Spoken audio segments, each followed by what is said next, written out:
Nunca imaginé que las palabras más crueles de mi vida me las diría mi propio hijo. Pero ahí estaba yo, Catalina Romero, 68 años, escuchando a través del teléfono cómo Isabela Montserrat, la prometida de mi único hijo Javier, me informaba con esa voz fingidamente dulce. Lo siento, señora Catalina, pero no está invitada a la boda. Simplemente no encaja en nuestros planes. Y lo peor no era eso. Lo peor era que yo había pagado 15.000 pagas de mis ahorros de toda la vida para esa boda. 15.000 euros que nunca volvería a ver. Pero eso tampoco era lo peor. Lo verdaderamente devastador era descubrir 3 días después que mi hijo había falsificado mi firma para hipotecar MI apartamento y financiar su nueva vida con esa mujer.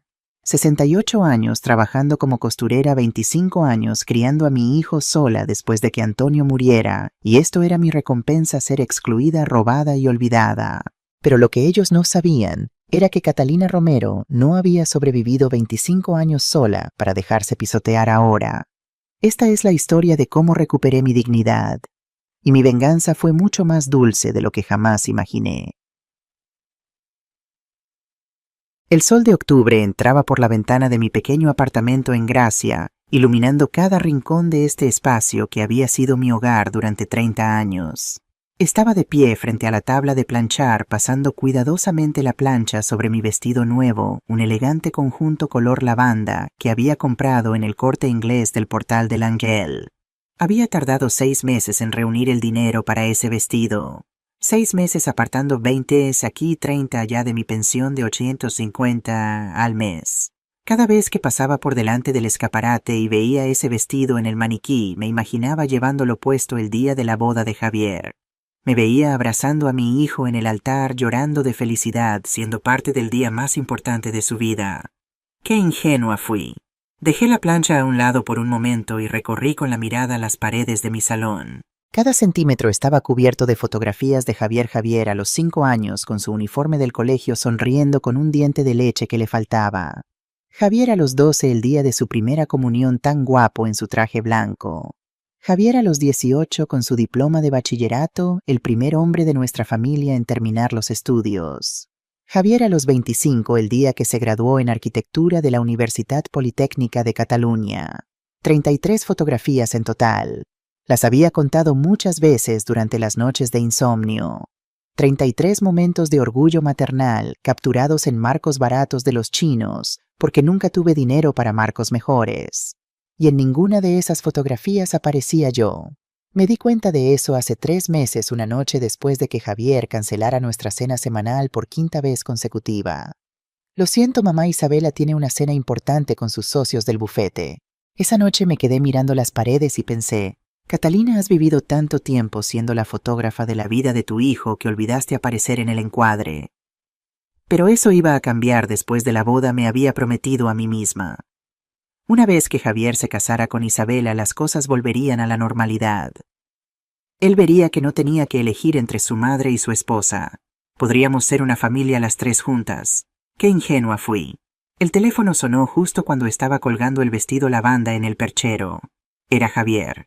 «Mamá, ¿cómo estás?» Su voz sonaba tensa, no como la voz cálida y amorosa que recordaba de cuando era niño.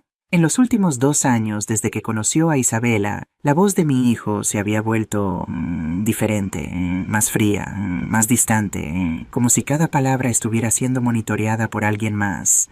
«Bien, hijo. Acabo de planchar mi vestido para el sábado. Estoy tan emocionada. No puedo creer que en 3 días mi niño se va a casar».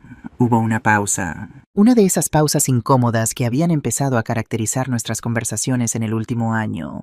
«Sí, mamá, sobre eso. Isabela quiere hablar contigo. Te va a llamar en un momento. ¿De acuerdo? ¿Hablar conmigo? ¿Sobre qué? Necesitan ayuda con algo. Ya sabes que puedo hacer los arreglos florales si todavía no los tienen. O puedo cocinar algunas tapas para la recepción. Mi tortilla española siempre ha sido tu favorita». «No, mamá, no es eso. Solo, por favor, escúchala con mente abierta». «Vale», y colgó. Me quedé mirando el teléfono durante un largo rato, sintiendo cómo ese nudo familiar se formaba en mi estómago. Ese mismo nudo que había sentido tantas veces en los últimos 2 años cada vez que Javier mencionaba a Isabela. Ese nudo que me decía que algo no estaba bien, pero que yo siempre ignoraba porque no quería ver la verdad. Fui a la cocina y me preparé un café con leche. Mis manos temblaban ligeramente mientras sostenía la taza. Tranquila, Catalina, me dije a mí misma. Seguramente solo quiere confirmar algunos detalles de último momento. Tal vez quiere preguntarte qué flores prefieres para el ramo, o qué canción te gustaría que tocaran. Pero en el fondo, en ese lugar oscuro del corazón donde guardamos nuestros peores miedos, yo sabía que no era eso. El teléfono volvió a sonar 15 minutos después.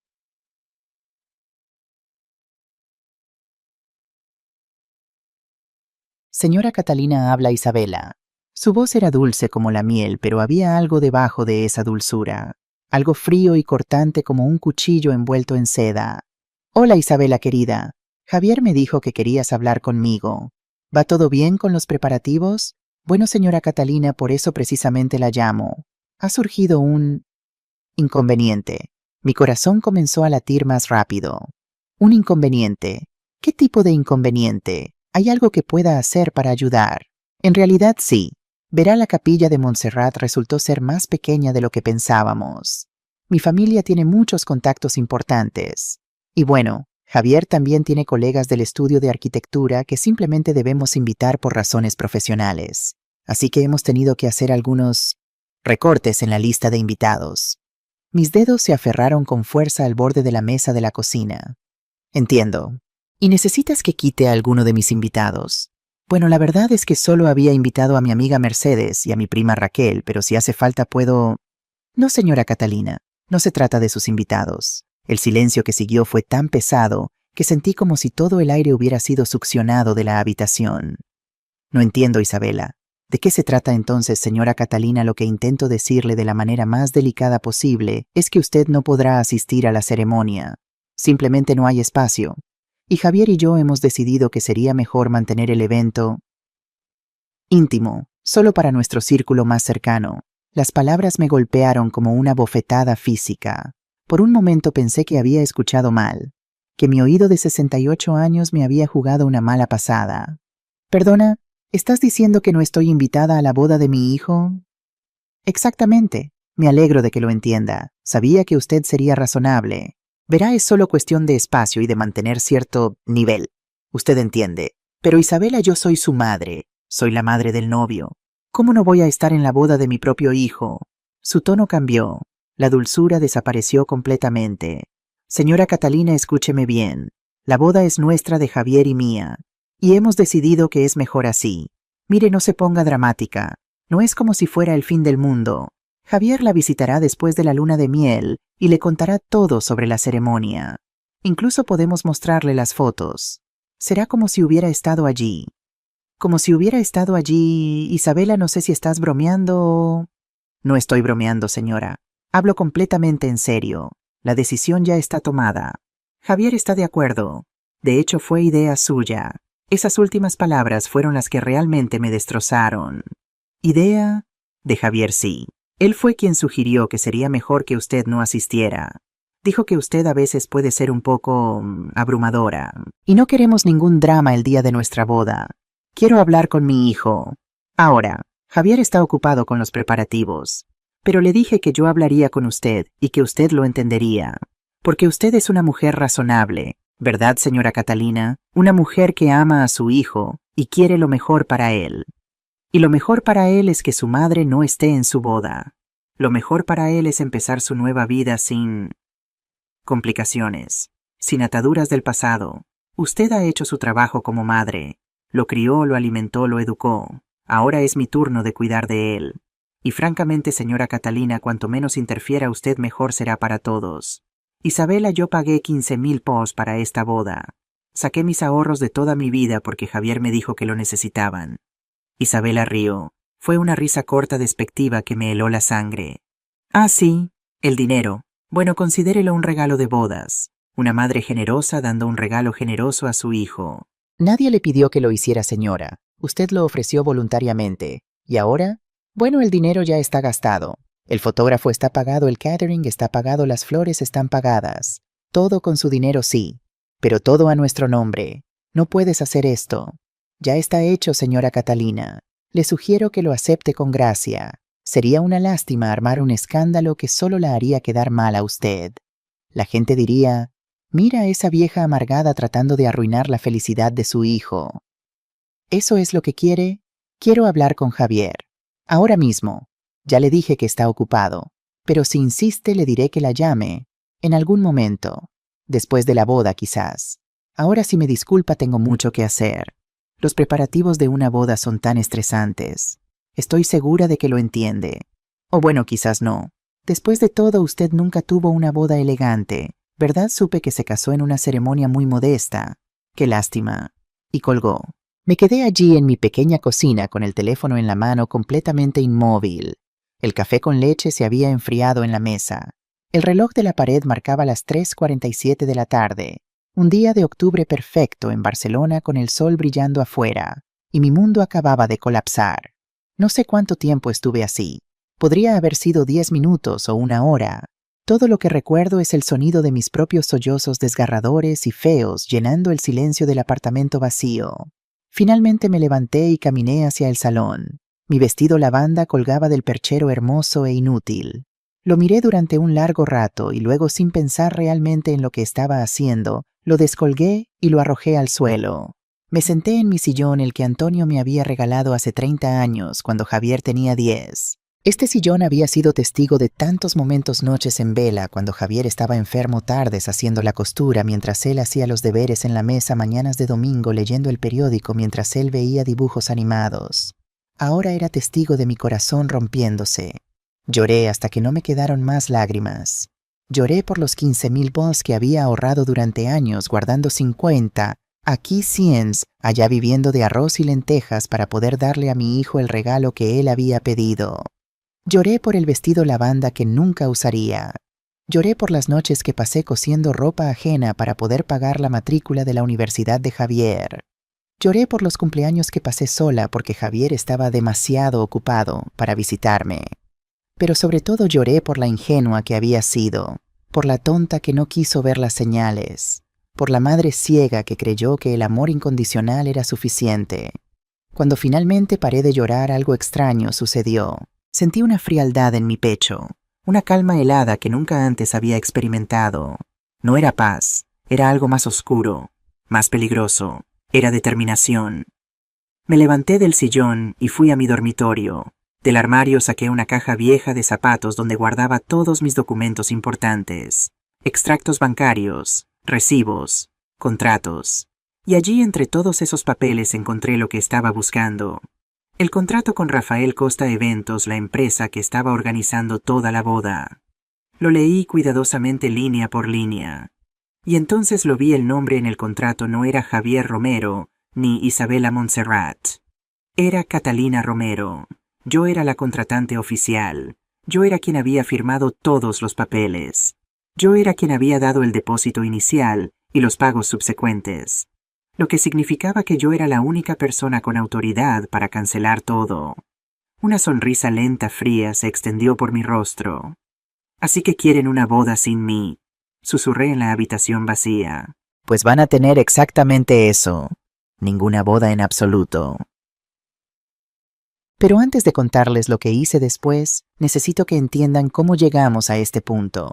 Porque esta historia no comenzó con esa llamada telefónica. Comenzó 2 años antes, el día que Javier me presentó a Isabela Montserrat. Fue un domingo de marzo, después de misa. Yo había ido como siempre a la parroquia de Sant Joan, la misma iglesia donde había bautizado a Javier 40 años atrás. Salí de la misa de 11 y me encontré a mi hijo esperándome en los escalones de la entrada. «Mamá, tengo una sorpresa para ti. Hay alguien que quiero que conozcas». Mi corazón dio un salto de alegría. Hacía años que esperaba ese momento. Javier había tenido algunas novias a lo largo de los años, pero nunca nada serio. Y últimamente, en los últimos 6 meses, lo había notado diferente, más feliz, con esa luz en los ojos que solo el amor puede traer. Una novia, ay Javier, qué emoción. ¿Dónde está? Nos está esperando en el restaurante. Reservé mesa en la Paradeta de Passeig de Gràcia. La Paradeta, un restaurante de marisco elegante donde los precios empezaban en 40 por persona. Yo nunca había comido allí. Demasiado caro para mi presupuesto. Ay, hijo, pero yo vengo directa de misa. No voy vestida para un sitio tan elegante. Llevaba mi vestido azul marino de domingo, el que había comprado en C&A hace 5 años. Estaba limpio y planchado, pero definitivamente no era ropa para un restaurante de Passaic de Gracia. Estás perfecta, mamá. Vamos, tomamos el metro desde Gracia hasta Passaic de Gracia. Durante todo el trayecto, Javier me habló de Isabela, que era abogada en un bufete importante, que venía de una familia acomodada de Sitges, que era inteligente, hermosa, sofisticada. Con cada palabra yo sentía que el nudo en mi estómago se apretaba más. Cuando llegamos al restaurante la vi inmediatamente. Era imposible no verla. Isabela Montserrat estaba sentada en una mesa junto a la ventana y brillaba. No hay otra palabra para describirlo. Brillaba como esas mujeres de las revistas de moda que yo hojeaba mientras esperaba mi turno en el médico. Llevaba un traje sastre color beige que probablemente costaba más que mi renta de 3 meses. Su cabello castaño estaba perfectamente peinado en un moño bajo y elegante. Sus uñas estaban perfectamente manicuradas en un color nude sofisticado. Y cuando sonrió mostrando dientes blancos y perfectos, supe inmediatamente que mi hijo se había enamorado de alguien de un mundo completamente diferente al nuestro. Señora Catalina, es un placer conocerla finalmente. Javier me ha hablado tanto de usted. Me dio 2 besos en las mejillas, pero pude sentir cómo se alejaba sutilmente después, como si tuviera miedo de que mi vestido de C&A pudiera contagiarle algo. Nos sentamos. El camarero trajo las cartas. Yo miré los precios y sentí que me mareaba. 18 por una cerveza, 45 por un plato de gambas, 60 por una parrillada de mariscos. Mamá, pide lo que quieras. Yo invito. Pero yo no podía. No podía pedirle a mi hijo que gastara 60 $, en un almuerzo para mí, cuando sabía que ese dinero podría comprar comida para una semana entera. Solo tomaré una ensalada, gracias. Isabela arqueó una ceja perfectamente depilada. Una ensalada, pero... Señora Catalina, estamos en la Paradeta. Tienen el mejor marisco de Barcelona, es que ya comí antes de misa, querida. No tengo mucha hambre. Era mentira, por supuesto. Solo había tomado café con leche en el desayuno como siempre. Pero no iba a admitirlo. El almuerzo fue... incómodo. Isabela habló mucho sobre su trabajo en el bufete Montserrat en Asociados, uno de los más prestigiosos de Barcelona. Su padre era el socio principal. Su madre venía de una familia de viñedos en Penedès. Había estudiado Derecho en la Universidad Pompeu Fabra y había hecho un máster en Derecho Internacional en Madrid. Cada palabra que decía me hacía sentir más pequeña, más insignificante, más consciente de que yo era solo una costurera de Gracia que había terminado la escuela a los 14 años para ayudar a mantener a su familia. En algún momento Isabela me preguntó, ¿y usted a qué se dedica, señora Catalina? Soy costurera. Trabajo desde casa principalmente arreglando ropa y haciendo vestidos para ocasiones especiales. Ah, qué pintoresco. Como en los viejos tiempos. Supongo que con toda la ropa barata que viene de China debe ser difícil mantener ese tipo de negocio. Su tono era dulce, pero sus palabras me cortaron como tijeras afiladas. Me las arreglo. Es un trabajo honesto. Por supuesto, por supuesto. Todo trabajo honesto es admirable. Tomó un sorbo de su vino blanco de 30 a la copa. Javier me contó que usted lo crió sola después de que su esposo falleciera. Debe haber sido muy difícil. Admiro su... fortaleza. La forma en que dijo fortaleza hizo que sonara más como obstinación. Durante el resto del almuerzo, Isabela y Javier hablaron sobre sus planes. Estaban pensando en mudarse juntos a un apartamento en el Example. Isabela había encontrado un lugar precioso cerca del Passaic de Saint-Joan. 1,800 al mes, pero valía la pena por la ubicación. 1,800 al mes. Más del doble de lo que yo pagaba por mi apartamento en Gracia. Más del doble de mi pensión entera. Cuando el camarero trajo la cuenta, Isabela ni siquiera miró el total. Javier sacó su tarjeta de crédito y pagó 180 sin pestañear.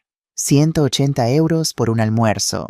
Yo podría vivir una semana entera con ese dinero. Nos despedimos en la calle. Isabela me dio otros 2 besos de aire, manteniendo la distancia cuidadosamente. Ha sido un placer conocerla, señora Catalina. Estoy segura de que nos veremos pronto. Pero había algo en sus ojos que decía lo contrario. Algo que decía, he evaluado tu situación y he decidido que no eres lo suficientemente buena para mi nuevo mundo con Javier. Esa noche sola en mi apartamento me senté en mi sillón y lloré. No de tristeza, sino de miedo. Miedo de perder a mi hijo. Miedo de no ser suficiente. Miedo de ser dejada atrás. Si tan solo hubiera confiado en ese miedo. Si tan solo hubiera prestado atención a las señales de advertencia que mi corazón me estaba gritando. Pero no lo hice, porque era una madre, y las madres siempre quieren creer lo mejor de las personas que sus hijos eligen amar. Durante los 2 años siguientes hubo señales, tantas señales, como migas de pan dejadas en el bosque marcando el camino hacia mi eventual destrucción. Pero yo las ignoré todas una por una porque no quería ver la verdad. Señal Mémbora 1, el cumpleaños olvidado. 3 meses después de conocer a Isabela llegó mi cumpleaños, el 15 de junio. 66 años. Todos los años desde que tenía uso de razón Javier venía a mi casa el día de mi cumpleaños. Traía flores, me llevaba a comer a algún restaurante modesto del barrio, pasábamos la tarde juntos. Era nuestra tradición. Ese año esperé. Limpié el apartamento. Me puse mi mejor vestido. Preparé su pastel favorito, un bizcocho de limón que había aprendido a hacer de mi madre. A las 11 de la mañana recibí un mensaje de texto. Mamá, perdona, Isabela tiene una cena importante con clientes del bufete esta noche. No puedo ir. Te llamaré mañana. Felicidades. No me llamó al día siguiente, ni al otro. Cuando finalmente habló conmigo una semana después, no mencionó mi cumpleaños en absoluto, como si nunca hubiera existido. Señal número 2, la Navidad sin invitación. En diciembre, Javier me contó casualmente que pasaría la Navidad con la familia de Isabela en su villa en Sitges. Es una tradición familiar, mamá. Toda la familia Montserrat se reúne el día de Navidad en la casa de los padres de Isabela. Me invitaron y sería de mala educación no ir. ¿Y yo? Hubo una pausa. Bueno, es que es solo para familia directa. Javier, yo soy tu familia directa. Soy tu madre. Ya lo sé, mamá. Pero este año, ¿qué tal si celebramos el día después, el 26? Podemos tener nuestra propia pequeña Navidad solo tú y yo. Pasé la Navidad sola comiendo lentejas frente al televisor viendo películas viejas. Javier llegó el 26 con 2 horas de retraso, claramente con resaca de la noche anterior, y se quedó apenas 1 hora antes de decir que Isabela lo necesitaba de vuelta en Barcelona. Señal número 3. El dinero prestado. En febrero del año pasado, Javier me llamó con lo que sonaba como pánico en su voz. Mamá, necesito pedirte un favor enorme. Es una emergencia. Mi corazón se aceleró. ¿Estaba enfermo? ¿Había tenido un accidente? ¿Qué pasa, hijo? Necesito 5,000. Es por un problema con unos impuestos. El contador cometió un error y ahora tengo que pagar una multa. Si no lo hago antes del viernes, los intereses van a subir muchísimo. 5,000 euros. Era casi todo lo que tenía ahorrado en ese momento. Javier, eso es mucho dinero. No puedes pedírselo al banco, el banco tardará semanas en aprobar un préstamo. Por favor, mamá, te lo devolveré en 2 meses. Te lo prometo. Le di el dinero. Fui al banco, saqué 5,000 bolas de mi cuenta de ahorros y se los transferí. Pasaron 2 meses, luego 3, luego 6. Cuando finalmente reuní el coraje para preguntarle sobre el dinero, pareció sorprendido. Ah, mamá, lo siento. Con todo el estrés del trabajo se me olvidó por completo. Te lo devolveré pronto, te lo prometo. Nunca lo hizo. Y yo nunca volví a mencionarlo porque no quería parecer la madre tacaña que le reclama dinero a su hijo. Señal Mémbora 4. El apartamento que debería vender. Un domingo 6 meses antes de la boda, Javier e Isabela vinieron a visitarme. Fue una sorpresa ya que Isabela rara vez venía a mi apartamento. Decía que le daba alergia el polvo del barrio antiguo. Nos sentamos en el salón. Isabela miraba alrededor con esa expresión de evaluación que había aprendido a reconocer. Señora Catalina, Javier y yo hemos estado hablando sobre su situación. Mi situación, sí. Mire, no queremos entrometernos, pero este apartamento es bastante grande para una persona sola. 3 habitaciones, un salón, una cocina. Y los gastos de mantenimiento de un edificio tan viejo deben ser altos. Me las arreglo. Por supuesto. Pero lo que queremos decir es, ¿no ha pensado en mudarse a algo más pequeño?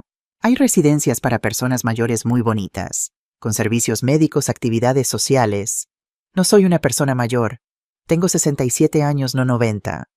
Isabela sonrió, pero sus ojos permanecieron fríos. Claro, perdone. No quise ofenderla. Es solo que... Bueno, si vendiera este apartamento podría conseguir un buen precio. Los apartamentos en Gracia se están revalorizando. Probablemente conseguiría 180,000 o 200,000. Y con ese dinero podría comprar algo pequeño y aún le sobraría dinero para sus gastos. Javier intervino: mamá, solo queremos que estés cómoda y que tengas seguridad financiera. Miré a mi hijo, realmente lo miré, y vi algo en sus ojos que nunca antes había visto: codicia. No codicia por el dinero en sí quizás, sino codicia por la vida que Isabela representaba, la vida elegante, sofisticada que él nunca había tenido creciendo en un apartamento humilde de Gracia con una madre costurera. No voy a vender mi casa, dije firmemente. Esta es mi casa. Aquí criamos a Javier, tu padre, y yo. Aquí están todos mis recuerdos. Isabela se encogió de hombros. Como quiera, señora Catalina. Solo pensamos en su bienestar. Pero bueno, es su decisión. Cuando se fueron esa tarde me quedé sentada en mi sillón durante horas sintiéndome sucia, violada, como si alguien hubiera entrado en mi espacio sagrado y lo hubiera evaluado como si fuera un objeto en venta. Esa noche no pude dormir, y en la oscuridad de mi habitación una terrible verdad comenzó a formarse. Mi hijo no me veía como su madre, me veía como un activo financiero, una fuente de recursos que él y su futura esposa podrían explotar. Pero incluso entonces, incluso sabiendo eso en mi corazón, no hice nada, porque era su madre. Y las madres perdonan, las madres esperan, las madres creen que las cosas van a mejorar. Señal número 5, la petición de los 15,000, y luego llegó la petición que cambió todo. Era un miércoles de septiembre, 3 meses antes de la boda. Javier apareció en mi puerta sin avisar, algo que rara vez hacía últimamente. Mamá, necesito hablar contigo. Es importante. Preparé café. Nos sentamos en la mesa de la cocina, la misma mesa donde le había ayudado con sus deberes cuando era niño, la misma mesa donde había llorado cuando Antonio murió, la misma mesa que había sido testigo de toda nuestra vida juntos. Mamá, la boda va a costar más de lo que pensábamos. Mucho más. ¿Cuánto más? 80,000 en total. Me quedé sin aliento. 80,000 euros. Era una fortuna. Más de lo que yo había ganado en 10 años de trabajo. Ay, Javier, eso es mucho dinero. Lo sé. Los padres de Isabela van a poner 30,000 AMS. Yo he sacado un préstamo del banco por 35,000, pero todavía nos faltan 15,000 T. Y el banco no me dará más. Sus ojos se llenaron de lágrimas. Mi hijo, mi niño llorando en mi cocina. Mamá, sé que es mucho pedir. Sé que has trabajado duro toda tu vida, pero no tengo a nadie más a quien recurrir. Eres mi única familia. Y esta boda es el comienzo de mi nueva vida. Isabela es la mujer de mis sueños. No puedo perderla. Algo en la forma en que lo dijo me molestó. No puedo perderla, como si ella fuera un premio que podría ser arrebatado si él no cumplía con ciertos estándares. Hijo, 15,000 es casi todo lo que tengo ahorrado. Lo sé, mamá, y te lo devolveré, te lo juro. En cuanto tengamos los regalos de boda, en cuanto me den el bono de fin de año, te lo devolveré todo, con intereses si quieres. Me quedé mirando las manos de mi hijo, manos que yo había sostenido cuando era un bebé, manos que había curado cuando se caía jugando, manos que había aplaudido cuando se graduó de la universidad. Y entonces pensé en Antonio, mi difunto esposo. Si estuviera vivo, ¿qué haría? ¿Qué me diría? Creo que me diría: Catalina, si das este dinero nunca lo recuperarás. Y no solo el dinero, también perderás tu dignidad. Pero Antonio estaba muerto, y yo estaba sola, y mi hijo estaba llorando en mi cocina pidiéndome ayuda. De acuerdo, escuché mi propia voz decir: te daré el dinero. Javier saltó de su silla y me abrazó con tanta fuerza que casi no podía respirar. Gracias, mamá. Gracias, gracias, gracias. Eres la mejor madre del mundo. No sé qué haría sin ti.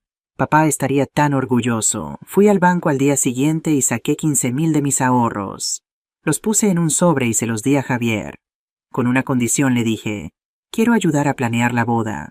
Quiero ser parte de esto. Por supuesto, mamá, Isabela estará encantada de tu ayuda. Otra mentira.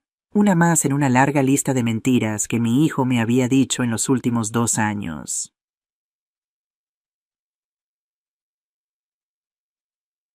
Continuará en parte 2. Espero tu confirmación para continuar. Palabra 5047.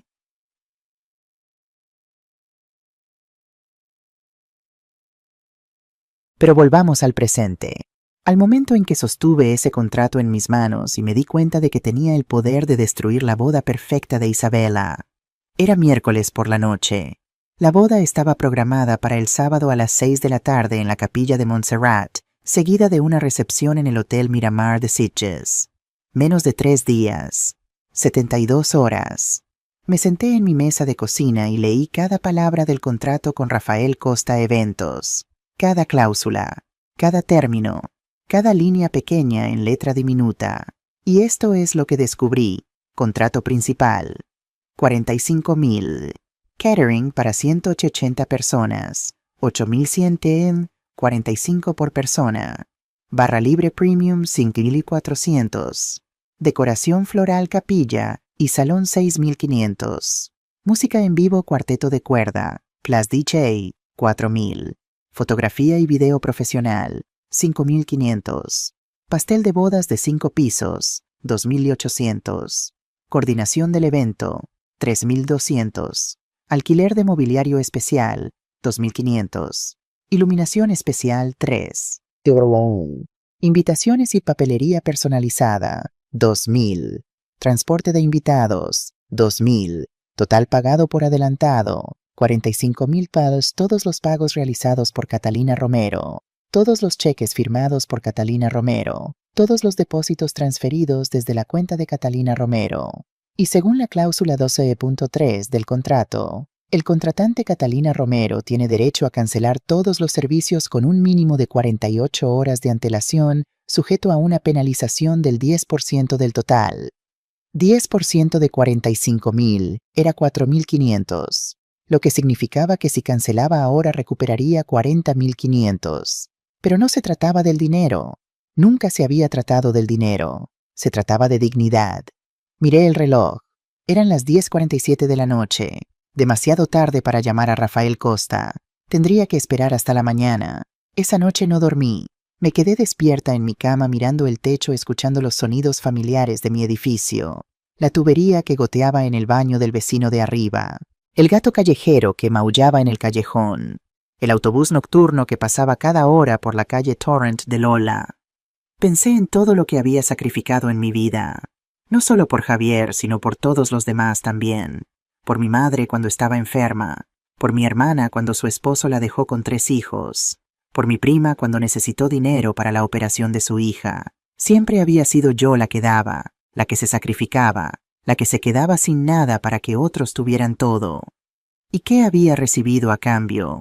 Una llamada telefónica de una mujer arrogante diciéndome que no era lo suficientemente buena para estar en la boda de mi propio hijo. No más, susurré en la oscuridad. Nunca más. Desperté a las 6 de la mañana, aunque despertar no es la palabra correcta porque nunca me había dormido. Me levanté, me duché, me vestí con cuidado. Mi vestido azul marino, mi mejor chaqueta, zapatos cómodos. Me peiné el cabello gris en un moño simple pero elegante. Me puse mi collar de perlas, el que Antonio me había regalado en nuestro 20º aniversario. Quería verme respetable. Quería verme fuerte. Quería verme como alguien a quien se toma en serio. A las 8 en punto marqué el número de Rafael Costa Eventos. Buenos días, habla Rafael Costa. ¿En qué puedo ayudarle? Buenos días, Rafael. Habla Catalina Romero, la madre del novio de la boda Romero Montserrat. Ah, señora Catalina, buenos días. Espero que esté emocionada. Solo faltan 3 días para el gran evento. Todo va según lo planeado. El equipo estará montando la decoración en la capilla el viernes por la tarde y... Rafael, necesito hablar contigo urgentemente. En persona. ¿Puedes recibirme en tu oficina esta mañana? Hubo una pausa. Claro, señora Catalina. ¿Ha surgido algún problema? ¿Algún cambio de último momento? Prefiero hablar en persona. A las 10 te viene bien. Por supuesto. La espero.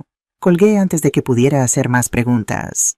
Tomé el metro hasta la oficina de Rafael Costa Eventos en el Example.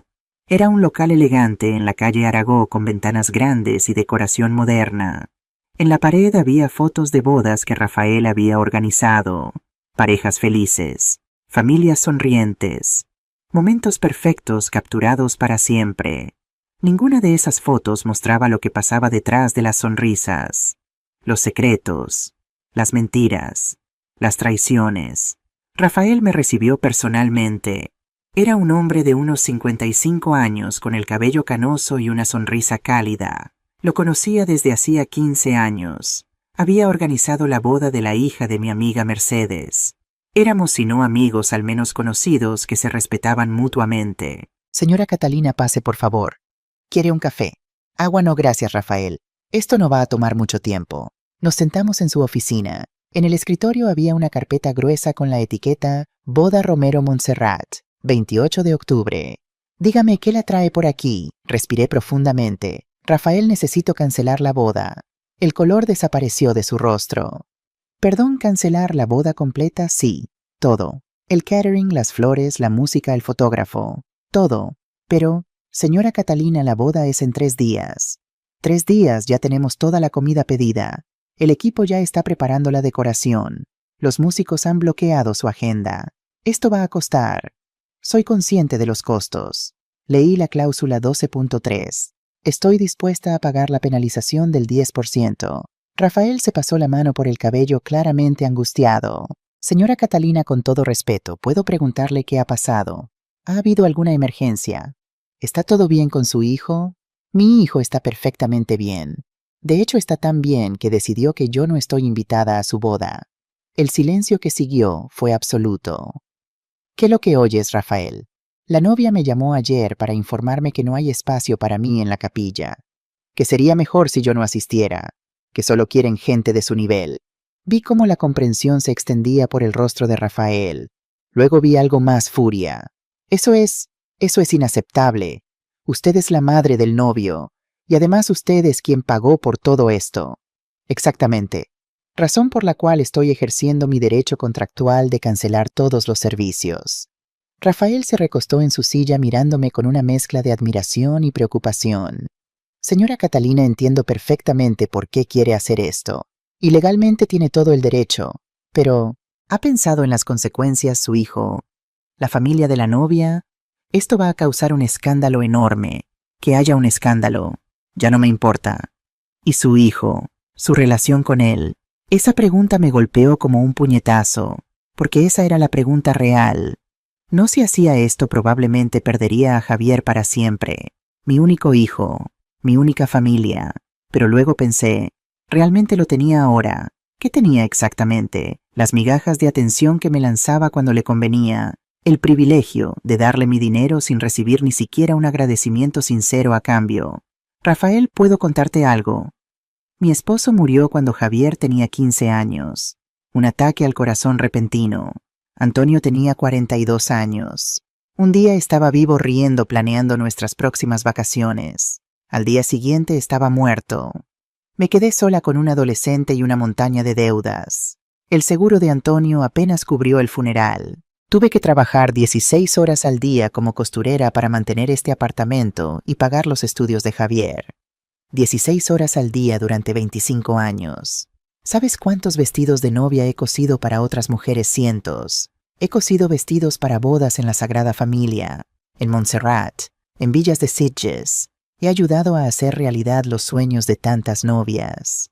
Y ahora, cuando llega el turno de mi propio hijo de casarse, me dicen que no soy lo suficientemente buena para estar allí, que mi presencia arruinaría la estética de su día perfecto.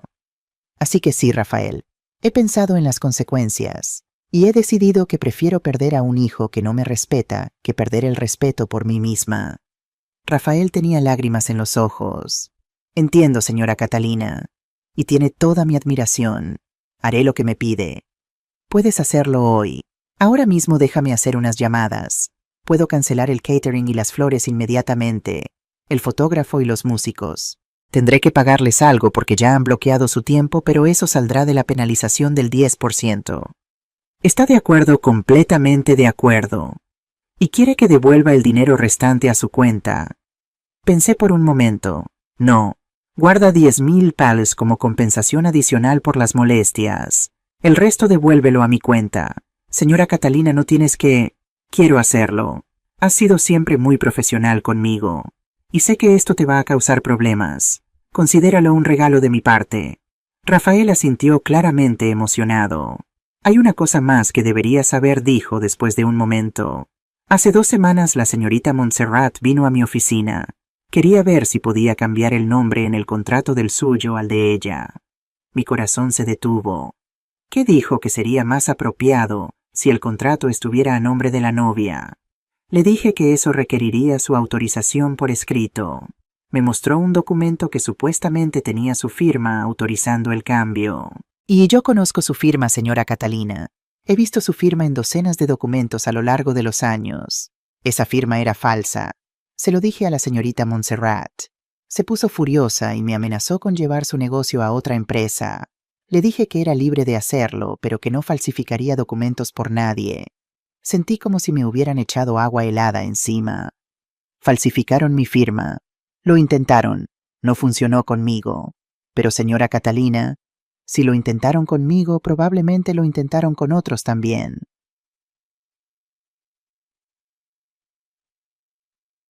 Salí de la oficina de Rafael Costa con las piernas temblando.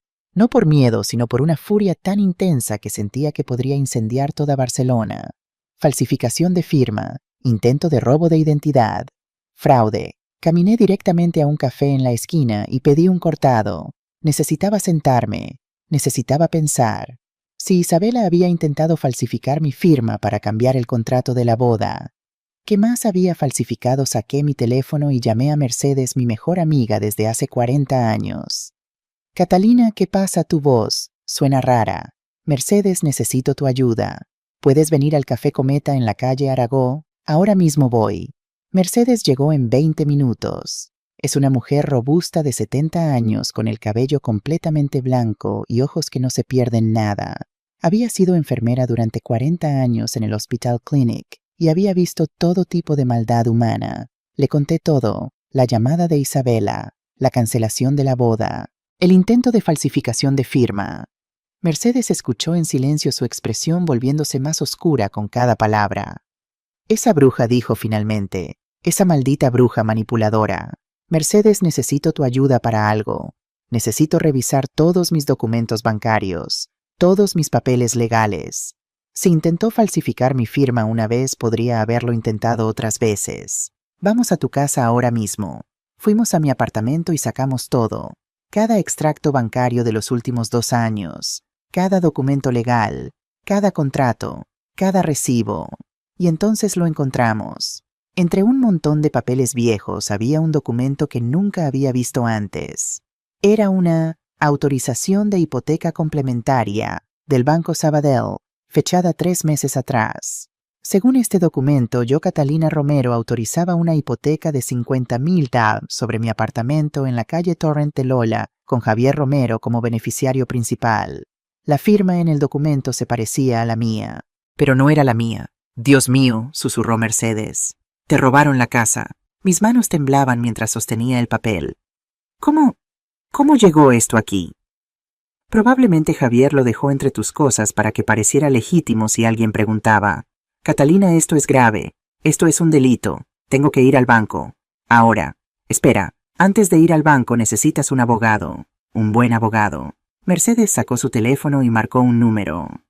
Elena, habla Mercedes García. Necesito que hagas un favor urgente a una amiga mía. Sí, es una emergencia. Fraude financiero. ¿Puedes vernos hoy? Perfecto. Vamos para allá. Elena Vidal era una mujer de 45 años, con el cabello negro corto y ojos que parecían poder ver a través de las mentiras. Su oficina estaba en la calle Balmes, en un edificio moderno con vistas a toda Barcelona. Mercedes la había conocido años atrás cuando Elena defendió a una enfermera del hospital que estaba siendo acosada por su ex marido. Desde entonces, Elena se había especializado en casos de abuso financiero, particularmente contra mujeres mayores. Le mostré todos los documentos, el contrato de la boda, la autorización de hipoteca falsa, todo. Elena los examinó con cuidado, tomando notas en su tableta.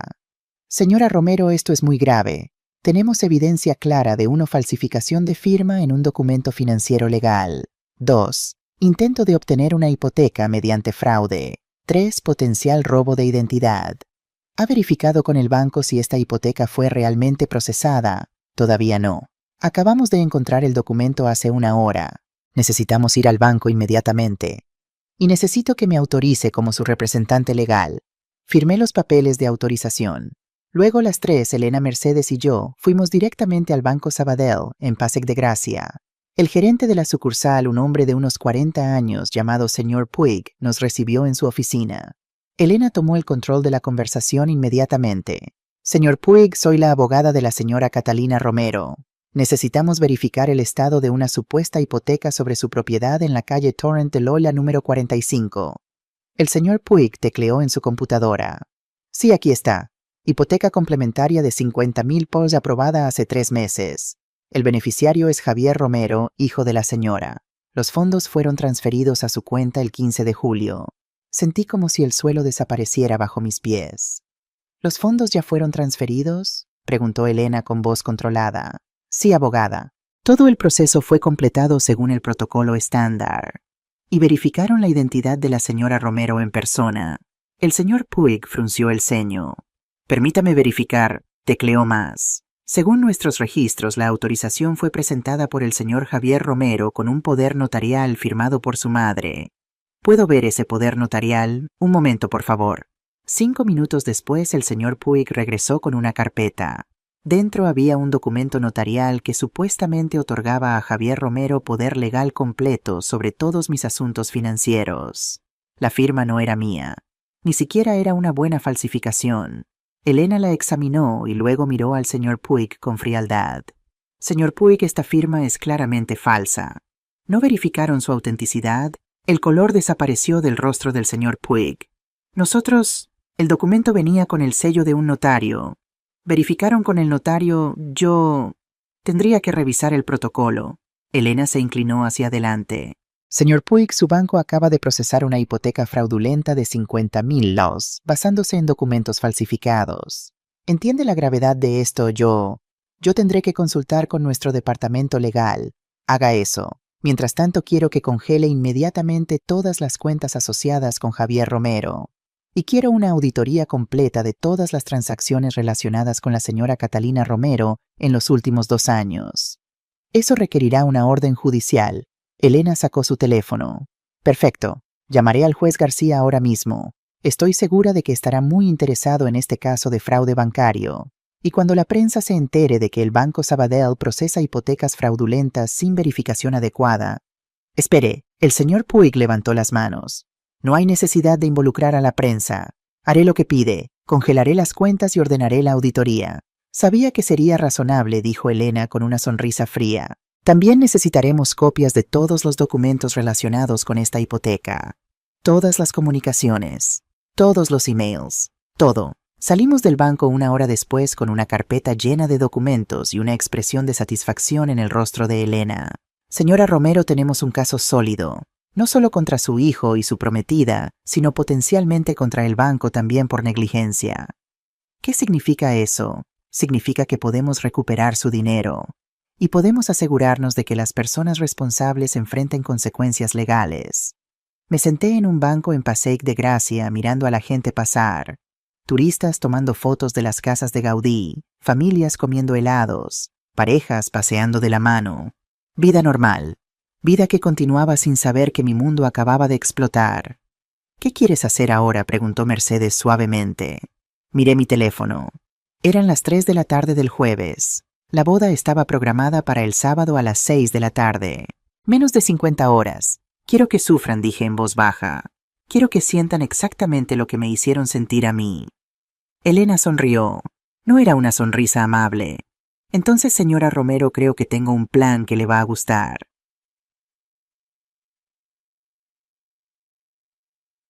Nos reunimos en la oficina de Elena esa misma tarde. Mercedes, Elena y yo. Y Elena desplegó lo que solo puedo describir como una obra maestra de justicia estratégica. Aquí está lo que vamos a hacer, dijo Elena, escribiendo en una pizarra blanca.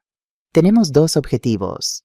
1, recuperar el dinero de la señora Romero. 2, asegurar que su hijo y la señorita Montserrat enfrenten las consecuencias de sus acciones. Para el objetivo 1, ya congelamos las cuentas de Javier. Mañana presentaremos una denuncia formal de fraude ante la policía. Con la evidencia que tenemos la firma falsificada, el documento notarial falso, la policía tendrá que investigar. También presentaremos una demanda civil contra el banco por negligencia. Ellos procesaron una hipoteca sin verificación adecuada. Son responsables. Pero aquí está la parte interesante. No vamos a decirle nada de esto a Javier o Isabela hasta el sábado. El sábado pregunté, ¿por qué esperar? Porque, señora Romero, usted quiere que sufran. Y la mejor manera de hacer que sufran es dejar que piensen que todo va según su plan. Dejar que se preparen, que inviten a todos sus amigos importantes, que se vistan con sus ropas elegantes, que lleguen a esa capilla esperando su boda perfecta. Y entonces cuando estén allí frente a todos sus invitados, frente a toda la familia Montserrat, frente a todos los socios del bufete, ahí es cuando atacamos. Mercedes soltó una carcajada. Elena, eres diabólica. Me encanta. Pero ¿cómo? Pregunté. Ya cancelé todos los servicios. No habrá boda que arruinar. Elena sonrió. Exactamente. Van a llegar a una capilla vacía, sin flores, sin música, sin catering, sin fotógrafo, nada. Y frente a 180 invitados confundidos tendrán que explicar por qué no hay boda. Pero nosotros estaremos allí, y cuando inevitablemente traten de culparte a ti de decir que la madre loca arruinó todo... Ahí es cuando presentamos la evidencia del fraude. Ahí es cuando mostramos a todos los presentes exactamente qué tipo de personas son. Sentí una oleada de satisfacción tan intensa que casi me mareó. ¿Puedes hacer eso? Legalmente, absolutamente. De hecho, sería mejor si hubiera testigos cuando se les confronte con la evidencia. Hace que sea más difícil para ellos negar o minimizar después. Pero dudé. Esto va a humillarlos públicamente. Va a destruir la reputación de Javier. Elena me miró directamente a los ojos. Señora Romero, con todo respeto, su hijo intentó robarle su casa. Falsificó su firma. Cometió fraude financiero. Y luego, después de todo eso, permitió que su prometida la excluyera de su propia boda. Realmente le preocupa su reputación, pensé en Javier. En el niño que había sido, en el hombre en que se había convertido, y pensé en mí, en Catalina Romero, en la mujer que había sido aplastada y silenciada durante tantos años. No dije finalmente, no me preocupa su reputación, hagámoslo. Los siguientes 2 días fueron los más extraños de mi vida. Sabía lo que iba a pasar. Sabía que había puesto en marcha una serie de eventos que no tenían vuelta atrás. Y sin embargo tuve que actuar como si todo fuera normal. Javier me llamó el viernes por la mañana. Hola mamá, solo llamaba para despedirme antes de la boda. Vamos a estar muy ocupados mañana con todos los preparativos. Su voz sonaba tensa, culpable. Entiendo, hijo. Espero que todo salga bien. Mamá, sobre lo que Isabela te dijo. Quiero que sepas que no fue personal. Es solo que... No tienes que explicar nada, Javier. Entiendo perfectamente. Hubo un silencio. De verdad, de verdad. Espero que tú e Isabela sean muy felices juntos. Gracias, mamá. Eso significa mucho para mí. Y te prometo que después de la luna de miel vamos a pasar más tiempo juntos. Tal vez podamos almorzar una vez al mes o algo así. Una vez al mes. Eso es lo que valía para él. Una vez al mes. Eso sería lindo, hijo. Te quiero, mamá. Esas palabras que una vez habían significado todo para mí ahora sonaban huecas. Yo también te quiero, Javier. Cuando colgué, Mercedes, que había estado escuchando en altavoz, negó con la cabeza. Ese chico no tiene idea de lo que le espera. No acordé, no la tiene. Esa tarde fui a la peluquería. Me hice cortar el cabello por primera vez en años. Un corte moderno a la altura de los hombros. Me hice las uñas. Compré un vestido nuevo en mango, un elegante conjunto negro con una blusa de seda color marfil. No el vestido lavanda que había planeado usar para la boda. Ese vestido representaba a la Catalina vieja, la Catalina que se conformaba con las migajas. Este vestido negro representaba a la nueva Catalina, la que exigía respeto. Mercedes me acompañó. Te ves hermosa, dijo cuando salí del probador. Te ves poderosa. Me siento poderosa, respondí. Por primera vez en mi vida me siento poderosa. Elena nos llamó esa noche con las últimas actualizaciones. La denuncia por fraude ha sido oficialmente presentada. La policía ha asignado un investigador al caso. También he contratado a un fotógrafo independiente para que esté en la capilla mañana y documente todo lo que pase. Un fotógrafo evidencia, señora Romero. Siempre necesitamos evidencia. Y además, Elena hizo una pausa. Tengo contactos en el periódico. Si esta historia se maneja correctamente, podría convertirse en un caso de concienciación sobre el abuso financiero de ancianos. No soy una anciana, dije automáticamente. Elena se rió. Lo siento. Tiene razón. Personas mayores. El punto es que su historia podría ayudar a otras mujeres en situaciones similares.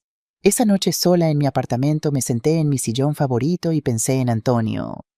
Amor mío, susurré en la oscuridad. Mañana voy a hacer algo que probablemente nunca aprobarías. Voy a destruir públicamente a nuestro hijo. Voy a humillarlo frente a toda la sociedad de Barcelona. Voy a arruinar su boda y posiblemente su carrera.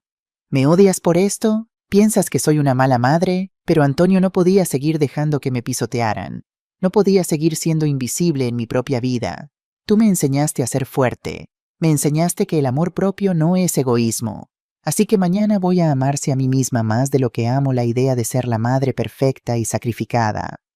Espero que entiendas. Espero que donde quiera que estés orgulloso de mí. El apartamento permaneció en silencio, pero en ese silencio sentí algo. No era la voz de Antonio, pero era algo parecido a su presencia. Y en esa presencia sentí aprobación. Dormí profundamente esa noche, sin pesadillas, sin ansiedad. Solo un sueño profundo y reparador, porque sabía que mañana finalmente tendría mi día.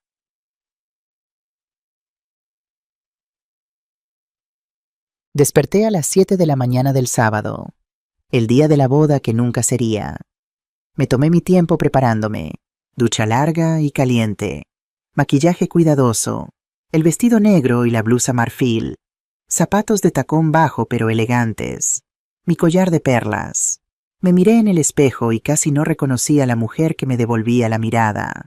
Parecía mayor sí, pero también más fuerte, más digna, más completa. Mercedes llegó a las 9. ¿Lista para esto?, preguntó. Más que lista. Elena llegó a las 10 con su asistente, un joven llamado Mark, que llevaba una cámara profesional. Mark va a documentar todo, explicó Elena.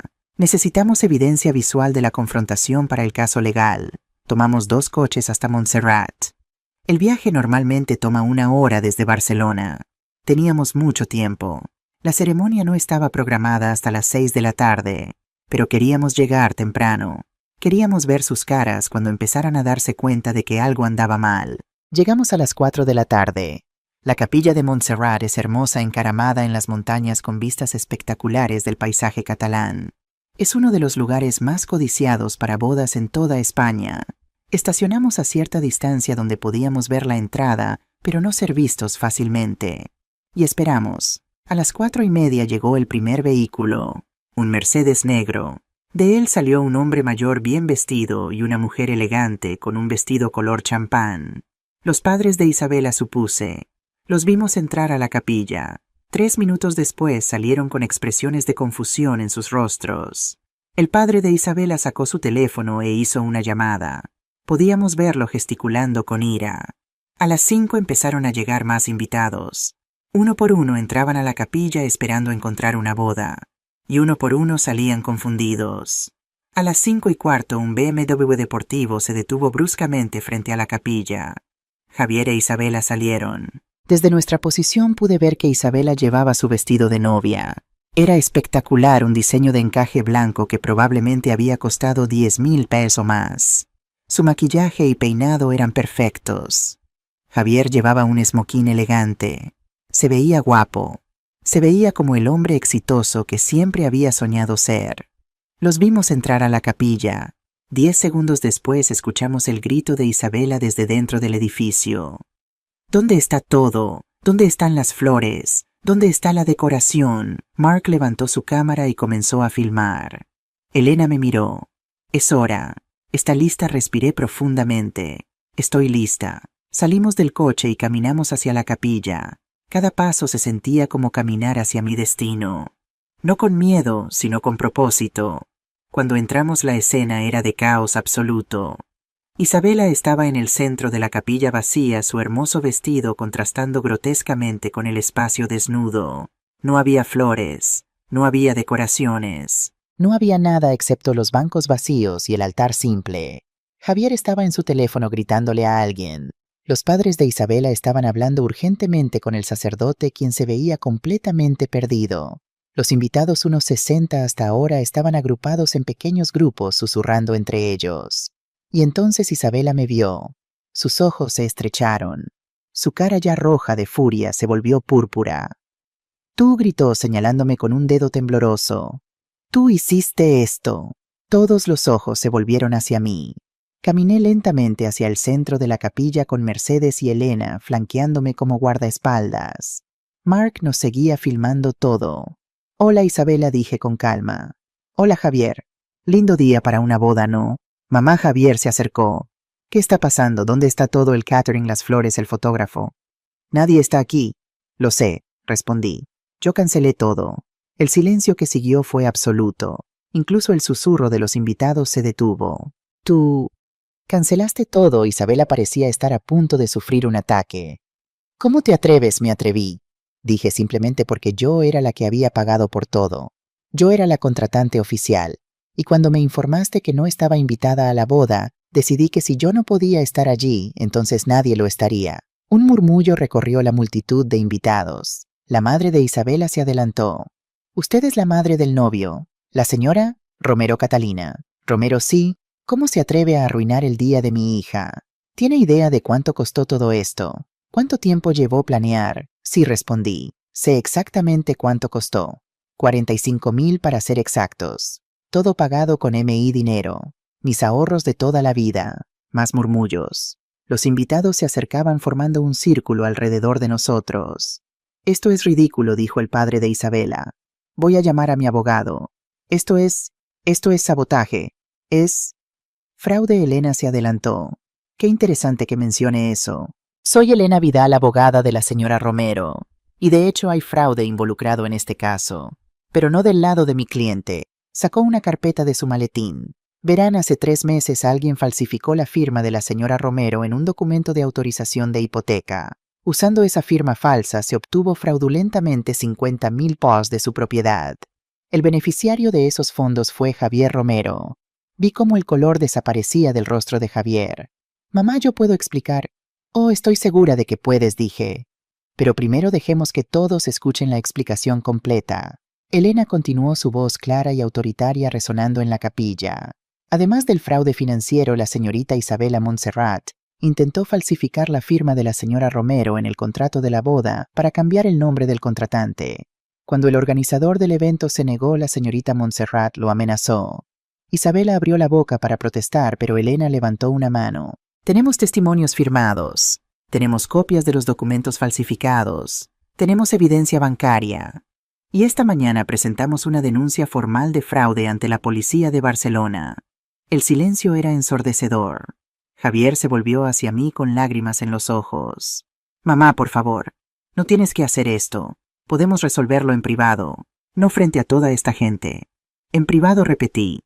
«Como cuando decidiste en privado que no era lo suficientemente buena para asistir a tu boda, como cuando falsificaste mi firma en privado, como cuando me robaste 50,000 pesos en privado». «Yo no te robé», gritó. «Tú me diste ese dinero. Tú te ofreciste, te di 15,000 para la boda porque me lo pediste. Los otros 50,000 los robaste mediante fraude».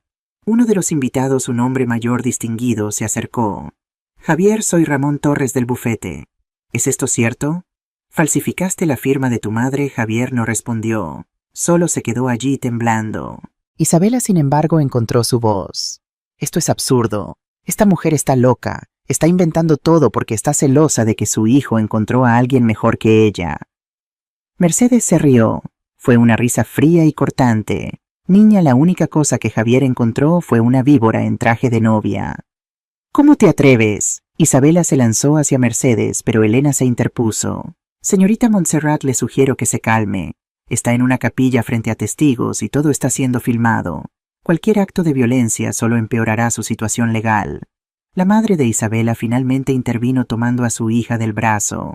«Isabela, cariño, quizás deberíamos irnos. Llamar a nuestro abogado. Resolver esto civilizadamente». Pero Isabela estaba más allá de la razón. «No, esta boda va a suceder. He esperado 2 años para esto. He planeado cada detalle. No voy a dejar que esta vieja amargada me lo arruine». El murmullo de los invitados se volvió más fuerte. Podía ver la desaprobación en sus rostros. No hacia mí, sino hacia Isabela. Me acerqué a ella. Nos paramos cara a cara, esta mujer joven y hermosa en su vestido de novia de 10,000 y yo una costurera de 68 años en mi vestido de mango de 89. Pero yo era más alta en ese momento, más fuerte, más poderosa. Isabela, dije suavemente, tú me llamaste vieja amargada. Me excluiste de la boda de mi hijo. Me trataste como basura durante 2 años. Intentaste robar mi casa. Y ahora, frente a todos tus amigos elegantes, frente a toda tu familia importante, quiero que todos sepan exactamente qué tipo de persona eres. Me volví hacia los invitados. Esta mujer, señalé a Isabela, y este hombre, señalé a Javier, son estafadores. Son mentirosos. Son abusadores de ancianos. Y gracias a la evidencia que mi abogada ha reunido pronto, serán criminales convictos. Y entonces, para mi propia sorpresa, empecé a llorar.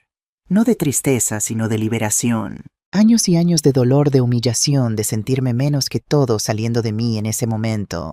Durante 25 años, dije, mi voz rompiéndose, he sacrificado todo por mi hijo. Mi juventud, mi salud, mi dinero, mis sueños, todo. Y cuando finalmente llegó el momento de su boda, me dijeron que no era lo suficientemente buena, que arruinaría las fotos, que no encajaba con su estética. Bueno, tienen razón, no encajo con su estética, porque su estética está construida sobre mentiras y robo, sobre crueldad y avaricia, y me niego a ser parte de eso. Me volví para irme, pero Javier me agarró del brazo. Mamá, espera, por favor, lo siento mucho. Tienes razón, sobre todo, fui un hijo terrible, fui un ladrón, fui un cobarde. Pero por favor, eres mi madre, no me abandones. Lo miré, a este hombre que había salido de mi cuerpo, que había mamado de mi pecho, que había dormido en mis brazos cuando tenía pesadillas, y sentí nada. Bueno, no nada. Sentí tristeza, sentí lástima, pero no sentí el amor incondicional que había sentido durante 40 años. Ese amor había muerto, y en su lugar había crecido algo nuevo, respeto propio. Javier, dije suavemente, soltándome de su agarre, yo no te abandoné. Tú me abandonaste a mí hace mucho tiempo. Yo solo estoy finalmente reconociendo la realidad. Y entonces, con Mercedes y Elena a mi lado, caminé hacia la salida de la capilla. Mientras caminábamos, escuché a Isabela estallar en sollozos histéricos detrás de nosotros. Escuché al padre de Isabela gritándole a Javier. Escuché el murmullo creciente de los invitados escandalizados, pero no miré atrás, porque por primera vez en mi vida estaba caminando hacia adelante, hacia mi futuro, hacia mi libertad, hacia mi vida. Salimos de la capilla de Montserrat hacia el aire fresco de la montaña. El sol de octubre estaba comenzando a descender, pintando el cielo de naranjas y rosas. Habría sido hermoso si no fuera porque mi corazón latía tan fuerte que pensé que podría estallar. Mercedes me tomó del brazo. «Catalina, ¿estás bien? Estás temblando». Y era cierto. Ahora que la adrenalina comenzaba a desvanecerse, todo mi cuerpo temblaba como una hoja en el viento. «Necesito sentarme». Elena me guió a un banco con vista al valle. Mark, el fotógrafo, nos seguía a una distancia respetuosa, todavía filmando todo. «Acabas de hacer algo increíble», dijo Elena sentándose a mi lado. «¿Sabes eso? Acabas de recuperar tu poder frente a las personas que intentaron quitártelo». «No me siento poderosa», admití. «Me siento vacía». «Es normal», Mercedes me tomó la otra mano. «Acabas de cortar un lazo de 40 años. Está bien sentir dolor por eso». Nos quedamos sentadas en silencio por un momento, escuchando el murmullo distante de voces enojadas que salían de la capilla. Entonces mi teléfono sonó. Era un número desconocido. Contesto, le pregunté a Elena. «Pon el altavoz». «Hola, señora Romero, habla el inspector Martí de los Mossos d'Esquadra. Tengo entendido que presentó una denuncia por fraude financiero esta mañana». «Así es, inspector». «Bueno, ha habido un desarrollo interesante. Acabamos de recibir una llamada de un tal señor Dolores Montserrat desde la capilla de Montserrat. Dice que su yerno admitió haber falsificado su firma y desea cooperar con la investigación a cambio de consideración». Miré a Elena, quien levantó las cejas. «¿Qué tipo de consideración, inspector? Eso lo discutiríamos. pero quería informarle que vamos a enviar una unidad a la capilla para tomar declaraciones. Usted todavía está en el área sí, pero acabo de salir de la capilla. Estoy con mi abogada y una amiga. Perfecto. Puede quedarse en la zona, me gustaría tomar su declaración también. Por supuesto, inspector. Cuando colgué, Elena sonrió. Esto es bueno, muy bueno. Si Javier está dispuesto a admitir el fraude, tenemos un caso aún más sólido. ¿Pero qué pasa con Isabela?, pregunté. Ella también estuvo involucrada. Oh, no te preocupes. Una vez que empecemos a tirar del hilo, todo el suéter se deshará. Esperamos 30 minutos. Durante ese tiempo vimos salir a los invitados de la capilla en pequeños grupos. Algunos nos miraban con curiosidad, otros con compasión, unos pocos con desaprobación evidente. Una mujer mayor elegantemente vestida con un conjunto de tweed se acercó a nosotras. Señora Romero, sí. Soy Montserrat Puig, amiga de la familia de Isabela. Solo quería decirle que lo que hizo allí dentro fue muy valiente. Yo he estado en una situación similar con mi propia nuera. Nunca tuve el coraje de defenderme como usted lo hizo. Me tomó la mano y la apretó suavemente. Gracias por recordarme que las mujeres de nuestra edad todavía tenemos voz. Se alejó antes de que pudiera responder, dejándome con lágrimas en los ojos. ¿Ves?, dijo Mercedes. Ya estás inspirando a otras mujeres.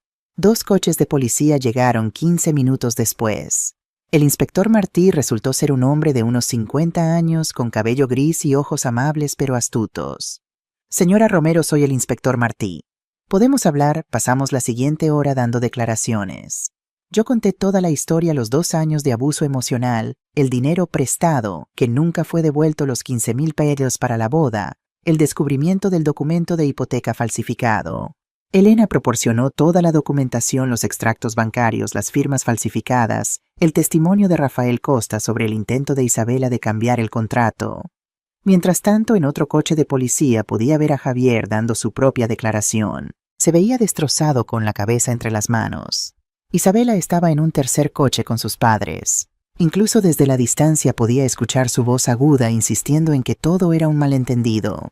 Cuando finalmente terminamos, el inspector Martí dijo: Señora Romero, basándome en la evidencia que ha presentado, vamos a arrestar formalmente a su hijo y a la señorita Montserrat por fraude financiero y falsificación de documentos. Serán procesados mañana por la mañana. Arrestar. Procesar. Mi hijo iba a ser arrestado. Debería haber sentido satisfacción. Justicia. Victoria. En cambio, sentí un dolor profundo y punzante en el pecho. ¿Puedo hablar con él? ¿Un momento? El inspector dudó, luego asintió. 5 minutos. Y tendré que estar presente. Me acerqué al coche donde estaba Javier. Cuando me vio, empezó a llorar. Mamá, tenemos 5 minutos, dije, y necesito que escuches sin interrumpir. Asintió limpiándose las lágrimas. Javier, durante 40 años he sido tu madre. He sacrificado todo por ti: mi juventud, mis sueños, mi dinero, mi salud. Y lo hice felizmente porque te amaba, porque eras mi hijo, y pensé que eso era lo que las buenas madres hacían. Pero en algún momento, sin que me diera cuenta, dejaste de verme como tu madre y empezaste a verme como un recurso, como algo que podías explotar sin consecuencias. Y lo peor no fue que me robaras. Lo peor fue que me dejaste creer que todavía tenía un lugar en tu vida, cuando la verdad era que solo me querías cerca cuando me necesitabas. Así que sí estoy permitiendo que la policía te arreste. Sí voy a testificar contra ti, porque necesitas aprender algo que yo debería haberte enseñado hace mucho tiempo: las acciones tienen consecuencias. Mamá, lo siento tanto. Si pudiera volver atrás, pero no puedes. Ninguno de nosotros puede. Solo podemos seguir adelante. ¿Significa esto que ya no eres mi madre? Esa pregunta me rompió el corazón de una manera que no esperaba. Siempre seré tu madre, Javier. La biología no cambia, pero ya no seré tu víctima. Ya no seré tu banco personal. Ya no seré la mujer que te perdona todo sin consecuencias. Si quieres tener algún tipo de relación conmigo en el futuro, va a tener que ser en mis términos. Términos basados en respeto mutuo, no en tu conveniencia. Y si acepto esos términos, entonces cuando hayas pagado tu deuda con la sociedad, cuando hayas hecho terapia, cuando hayas aprendido realmente lo que hiciste mal, quizás podamos hablar. Pero eso es dentro de años, Javier. No mañana, no el próximo mes. Años. Te amo, mamá. Lo sé. Pero el amor sin respeto es solo una palabra bonita sin significado. Me alejé del coche. No miré atrás. Al día siguiente la historia estaba en todas partes. El periódico Madre de 68 años desmantela boda después de descubrir fraude de $50,000. La Vanguardia. El caso Romero, cuando el amor maternal encuentra sus límites. El País. Abuso financiero de ancianos. Una epidemia silenciosa expuesta en una boda de Barcelona. Mi teléfono no paró de sonar en todo el día. Reporteros queriendo entrevistas. Programas de televisión queriendo que apareciera. Gente que conocía de hace décadas llamando para expresar su apoyo o en algunos casos su desaprobación. Doña Esperanza, mi vecina de toda la vida, tocó mi puerta a las 9 de la mañana. Catalina, acabo de leer el periódico. No puedo creer que Javier, ese niño que vi crecer. ¿Cómo pudo hacerte esto? La gente cambia, Esperanza. O quizás nunca los conocimos realmente. Pero arrestarlo no fue demasiado lejos. Esa pregunta me la hicieron muchas veces en los días siguientes. No fue demasiado lejos. No podrías haber resuelto esto en privado. ¿Vale la pena destruir la vida de tu hijo por dinero? Mi respuesta siempre era la misma. No se trata del dinero. Se trata de la dignidad. Se trata de enseñarle a las mujeres de mi generación que no tienen que aceptar el abuso solo porque viene de sus hijos. Se trata de decir, basta. Elena había coordinado una entrevista con el programa 30 Minutes de TV3. Inicialmente dudé. No sé si quiero que toda Cataluña conozca mi historia. Toda Cataluña ya conoce tu historia, Catalina. Los periódicos se aseguraron de eso. La pregunta es, ¿quieres controlar la narrativa o dejar que otros la cuenten por ti? Tenía razón. La entrevista se realizó en mi apartamento 3 días después del incidente. El periodista, un hombre de unos 40 años llamado Jordi Basté, fue respetuoso pero directo. Señora Romero, algunas personas dicen que su reacción fue desproporcionada. Que arruinar públicamente la boda de su hijo y hacer que lo arrestaran fue un acto de venganza, no de justicia. Esas personas probablemente nunca han sido víctimas de abuso financiero, respondí. Probablemente nunca han sentido lo que es dar todo lo que tienes, solo para descubrir que te vieron como una fuente de dinero, no como una persona. Mi reacción no fue desproporcionada. Fue proporcional a años de abuso acumulado. Y sí fue pública porque quería que otras mujeres en situaciones similares vieran que es posible defenderse. No le preocupa la relación con su hijo. ¿Qué relación, Jordi? La relación que teníamos era una mentira. Era yo dando y él tomando. Eso no es una relación. Eso es explotación. Y si él busca reconciliación en el futuro, entonces hablaremos. Pero será bajo condiciones muy diferentes. Ya no soy la madre desesperada por migajas de atención. Soy Catalina Romero, una mujer que finalmente aprendió su propio valor. La entrevista se emitió el jueves siguiente. Según Elena, tuvo más de 2 millones de espectadores. Mi buzón de correo se llenó de cartas, cientos de ellas. Mujeres de toda España contándome sus propias historias de abuso financiero por parte de hijos, nietos, sobrinos. Una carta en particular me quedó grabada. Querida Catalina, tengo 73 años.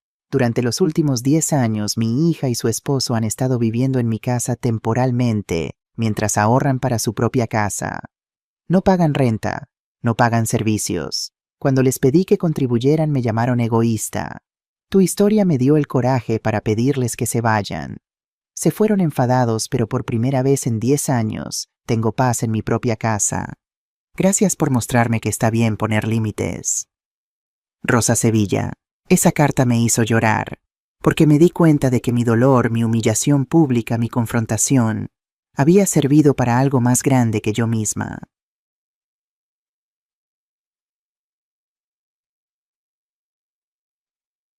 El caso legal se desarrolló lentamente durante las siguientes semanas. Javier, siguiendo el consejo de su abogado, se declaró culpable de fraude financiero. A cambio de su cooperación, el fiscal redujo los cargos de fraude agravado a fraude simple.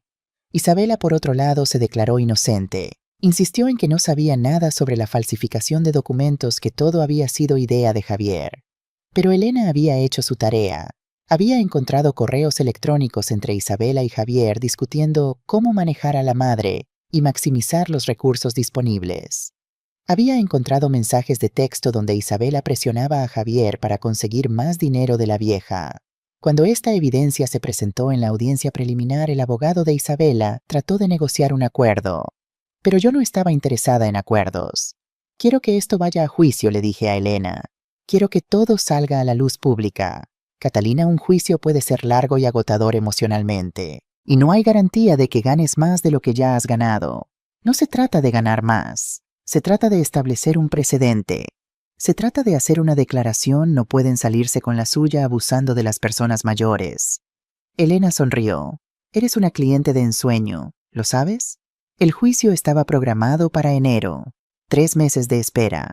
3 meses durante los cuales mi vida cambió de maneras que nunca había imaginado. Una semana después de la no boda hice algo que nunca había hecho en mi vida. Fui sola a un restaurante elegante y pedí la comida más cara del menú. Fui a Can Culleretes, el restaurante más antiguo de Barcelona en el corazón del barri gòtic. Pedí la parrillada de mariscos, una botella de albariño y postre de crema catalana. La cuenta total fue de 78. 3 años atrás esa cantidad de dinero me habría causado un ataque de ansiedad. Ahora la pagué sin pestañear, porque había recuperado 40.500 de Rafael Costa. Porque el banco, temiendo una demanda por negligencia, había devuelto los 50.000 de la hipoteca fraudulenta como gesto de buena voluntad. Porque por primera vez en mi vida tenía dinero que era realmente mío. Mientras comía, una mujer de aproximadamente mi edad se acercó a mi mesa. «¿Eres Catalina Romero, la del caso de la boda?» «Sí. Solo quería decirte gracias por lo que hiciste. Mi hermana está en una situación similar con su hijo. Después de ver tu entrevista, finalmente encontró el coraje para confrontarlo. Así que gracias». Esas interacciones se volvieron comunes. Mujeres deteniéndome en la calle, en el supermercado, en el metro. Todas con historias similares, todas encontrando coraje en mi ejemplo. Pero no todo fue positivo. Algunos de mis vecinos más antiguos me evitaban. Doña Carmen de la farmacia dejó de saludarme.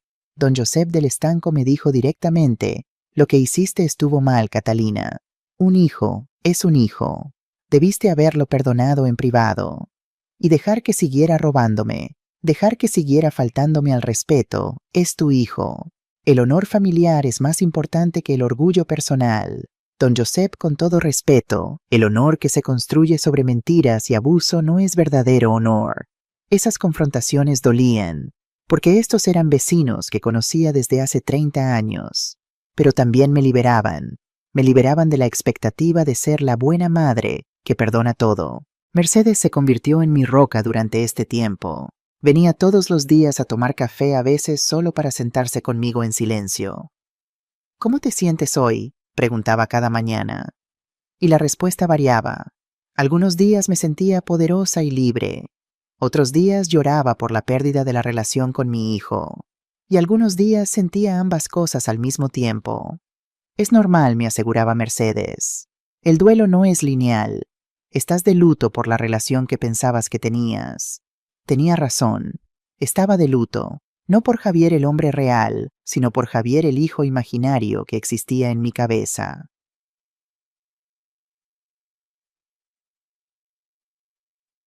Seis semanas después de la no boda, estaba en la biblioteca municipal de Gracia cuando lo vi. Mateo Serra, un hombre de unos 72 años con cabello completamente blanco y ojos azules brillantes. Estaba en la sección de arte hojeando un libro sobre Miró.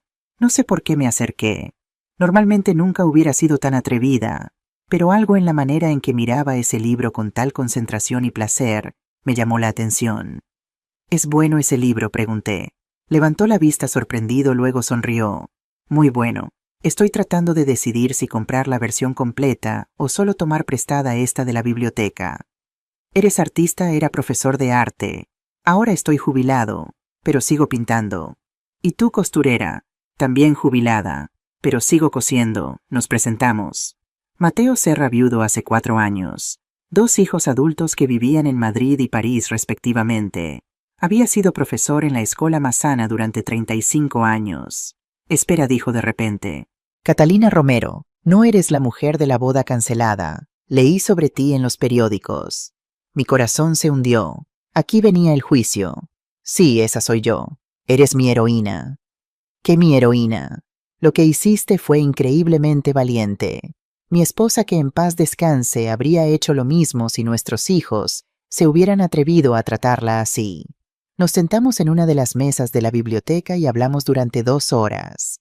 Sobre arte y costura, sobre pérdida y soledad, sobre el desafío de reinventarse a una edad en la que se supone que ya deberías tener todo resuelto. Cuando finalmente nos despedimos, Mateo dijo: hay un grupo de pintura para adultos mayores que se reúne los martes y jueves en el centro cívico. ¿Te gustaría venir? No tienes que saber pintar. Solo tienes que querer intentarlo.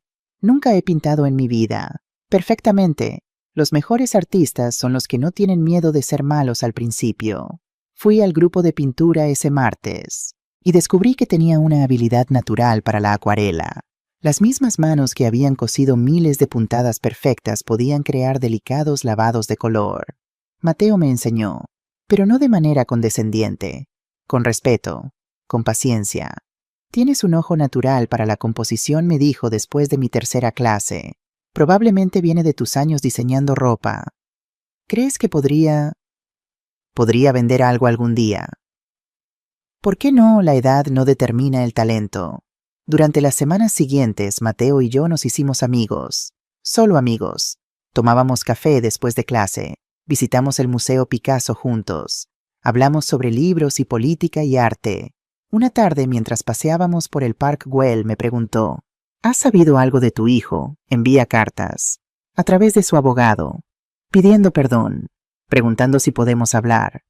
Y vas a responder: no lo sé. Parte de mí quiere creer que realmente cambió, pero la otra parte recuerda que ya creí en él antes y me destruyó. Puedo ofrecerte un consejo no solicitado. Por favor, no tienes que decidir ahora. El perdón, si viene, vendrá en su propio tiempo. No puedes forzarlo. No puedes apurarlo. Solo puedes vivir tu vida y ver qué sientes cuando el polvo finalmente se asiente. Era exactamente lo que necesitaba escuchar. 2 meses después de conocer a Mateo, recibí una llamada de una productora de televisión en Madrid. Señora Romero, me llamo Laura Mendoza. Soy productora del programa Espejo Público en Antena 3. Nos gustaría invitarla a participar en un segmento especial sobre abuso financiero de ancianos. En Madrid, no sé si puedo... Pagaríamos todos sus gastos, por supuesto. Viaje, hotel, comidas. Y le pagaríamos 1.500 por su participación. 1.500 euros por contar mi historia en televisión nacional. Era más de lo que solía ganar en 2 meses cosiendo. Puedo pensarlo, por supuesto, pero necesitaríamos una respuesta en 3 días. El programa se grabaría la próxima semana. Llamé a Elena. Hazlo, dijo sin dudarlo. Tu historia necesita ser escuchada. Y además, 1.500 no está mal. Llamé a Mercedes. Hazlo. Y yo voy contigo. Ya era hora de que tuviéramos unas vacaciones en Madrid. Llamé a Mateo. ¿Qué piensas tú?, me preguntó. Tengo miedo. ¿Y si digo algo equivocado? ¿Y si la gente piensa que soy horrible por denunciar a mi hijo? Catalina, algunas personas siempre pensarán que eres horrible. Podrías dar tu último euro a la caridad y alguien diría que deberías haber dado 2. No puedes vivir tu vida preocupándote por lo que piensan los demás. Entonces debería hacerlo. Solo tú puedes decidir eso. Pero te diré esto: cada vez que compartes tu historia, le das poder a otra mujer para compartir la suya. Eso es importante. Acepté la invitación. El programa se grabó en un estudio elegante en Madrid. Junto a mí había otras 2 mujeres, una de 71 años, cuya nieta había vaciado su cuenta bancaria, y otra de 65, cuya hija había vendido su casa sin su conocimiento. El presentador, Susana Griso, fue compasiva pero directa. Catalina, algunas personas dirían que cancelar la boda de tu hijo públicamente fue una venganza cruel.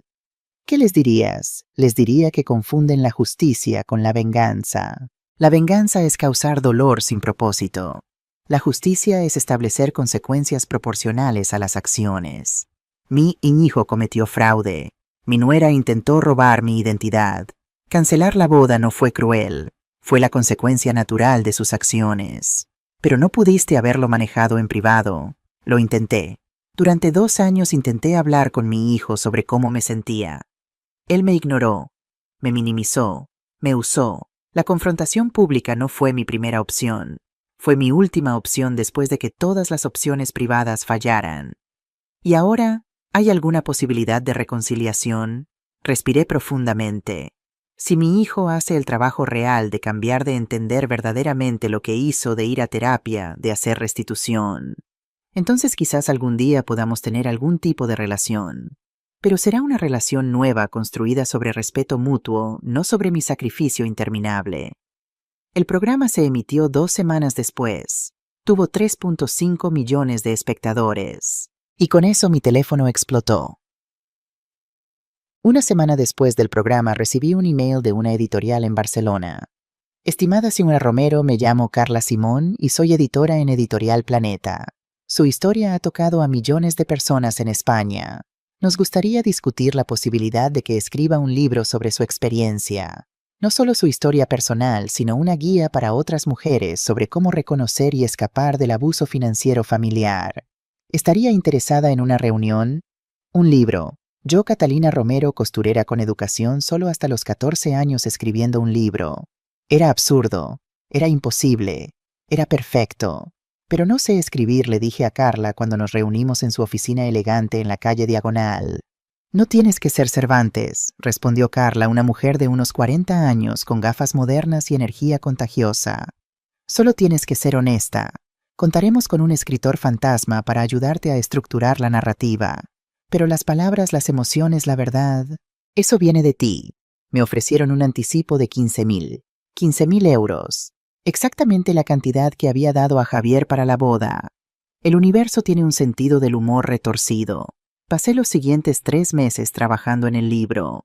Sesiones semanales con una escritora llamada Rosa Montero, sin relación con mí, solo coincidencia de apellido, que me ayudó a organizar mis pensamientos. Fue doloroso. Revivir cada humillación, cada momento de duda, cada vez que había ignorado las señales de advertencia. Pero también fue catártico, porque al escribir todo, al verlo en palabras en la página, pude finalmente procesar lo que había vivido. El libro se tituló Nunca es tarde, una mujer de 68 años recupera su dignidad. Se publicó en marzo, 5 meses después de la no boda. La editorial organizó una presentación en la librería Casa del Libro en Passeig de Gracia. Esperaban que vinieran unas 50 personas. Vinieron 200. La librería tuvo que abrir una segunda sala. Leí un capítulo, el capítulo sobre el momento en que decidí cancelar la boda. Cuando terminé había lágrimas en los ojos de la mitad de la audiencia. Durante la sesión de preguntas, una mujer joven de unos 30 años levantó la mano. Señora Romero, mi madre está en una situación similar con mi hermano. Él vive con ella, no paga renta constantemente, le pide dinero prestado. Ella se queja, pero nunca hace nada al respecto. Le compré su libro esperando que la inspire. ¿Qué le diría a ella? Le diría, respondí, que el amor sin límites no es amor, es autodestrucción. Le diría que está bien decir no, que está bien poner su propia felicidad primero. Y le diría que nunca, nunca es tarde para empezar a vivir para una misma. El libro se convirtió en un bestseller. En la primera semana vendió 15.000 copias. En el primer mes, 50.000. Editorial Planeta organizó una gira de librerías. Barcelona, Madrid, Valencia, Sevilla, Bilbao, Zaragoza. En cada ciudad el patrón era el mismo: mujeres de mi edad o mayores llorando, compartiendo sus propias historias, agradeciéndome por darles voz. Pero también hombres que habían visto a sus madres o abuelas ser abusadas, hombres que no supieron cómo ayudar, hombres que compraban el libro para sus madres. Es para mi mamá, me dijo un hombre de unos 40 años en Sevilla. Mi hermana ha estado viviendo de ella durante 10 años. Espero que su libro le dé el coraje de poner límites. Con las regalías del libro, más el dinero recuperado del fraude, más los ahorros que había protegido, tenía ahora más de 100.000. Era la mujer más rica que había sido en mi vida. No en términos de millones, pero sí en términos de seguridad financiera. Y más importante, era libre.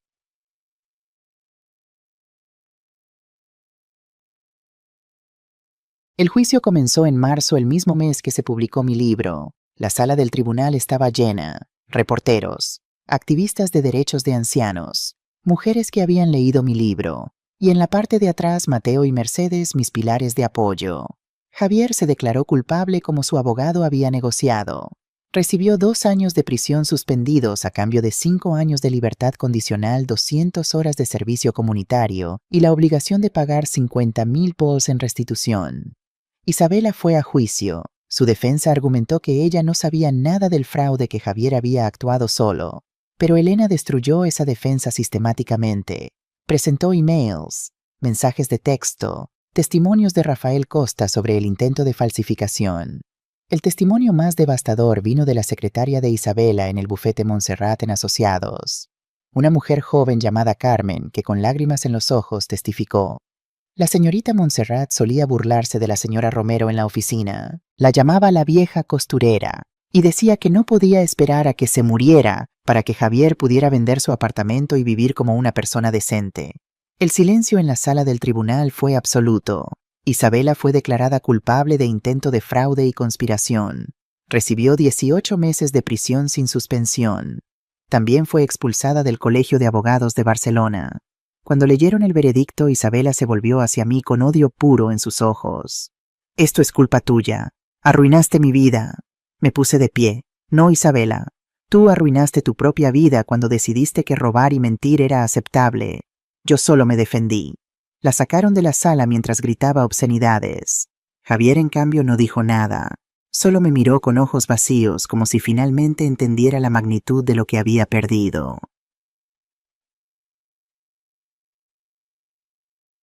Es octubre nuevamente. Ha pasado exactamente 1 año desde la no boda. Estoy sentada en la terraza de mi nuevo apartamento en Sitges, el que compré con las regalías del libro. Es pequeño pero luminoso, con vista al mar Mediterráneo. Mi segunda impresión del libro acaba de publicarse. He vendido más de 120,000 copias. Una editorial en Argentina quiere publicar una versión latinoamericana. Otra en México. He dado charlas en universidades sobre abuso financiero de ancianos.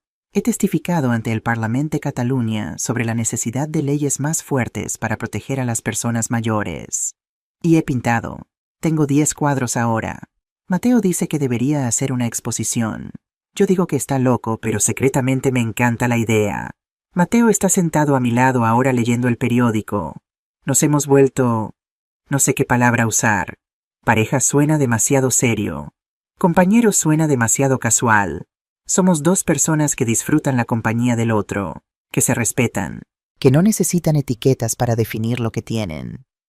¿En qué piensas?, pregunta Mateo bajando el periódico. En que hace 1 año pensé que mi vida había terminado, que había perdido todo, y resulta que apenas estaba comenzando. ¿Algún arrepentimiento? Solo uno. Arrepiento no haberlo hecho antes. Arrepiento todos los años que desperdicié siendo pequeña para que otros pudieran sentirse grandes. Mi teléfono suena. Es un número que no reconozco. Hola mamá, soy Javier. Mi corazón se detiene. No he hablado con él desde el juicio hace 6 meses. Hola Javier. ¿Puedo hablar contigo? Solo 5 minutos. Si después quieres colgar, lo entenderé. Miro a Mateo, quien asiente suavemente. 5 minutos, gracias.